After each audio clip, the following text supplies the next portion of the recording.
আমার ছেলে চিল্লা চাল নাই, এত পয়সা নাই, আমরা পাগল হয়ে গেলাম। পদ্মা সেতু প্রকল্প রক্ষা বাঁধের 200 মিটার অংশ ভেঙে নদীতে ধসে পড়েছে। এতে 8টি ব্যবসা প্রতিষ্ঠান ও 10টি বসতবাড়ি নদীতে বিলীন হয়ে যায়।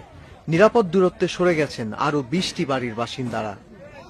রান্না করছে, বাদ তো সরাইতে পারে নাই, সরানোর কোনো অবস্থা নাই, ঠিক আছে, আর কোনো জায়গাও নাই।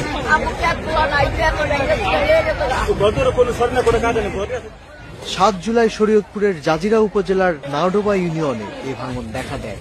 পদ্মা নদীতে স্রোত বেড়ে যাওয়ায় বিকাল 3:30টার দিকে বাঁধে ভাঙন শুরু হয়। আতঙ্কিত হয়ে পড়ে এলাকার মানুষ। যে বর্তমান সরকার আছে তার কাছে সহযোগিতা আমরা চাইতেছি, কিন্তু সহযোগিতা মূল মতন হইতেছে না। এখন আমাকে খুব কঠিন, আমাকে থাকার কোনো জায়গা নাই, একটু জায়গাও নাই। আমরা পরের জায়গায় থাকি, ওখানে দিন আমরা কই যাবো, আমাকে জায়গা নাই। এর আগেও ওই বাঁধের আরো 200 মিটার অংশ পদ্মা নদীতে বিলীন হয়ে গিয়েছিল।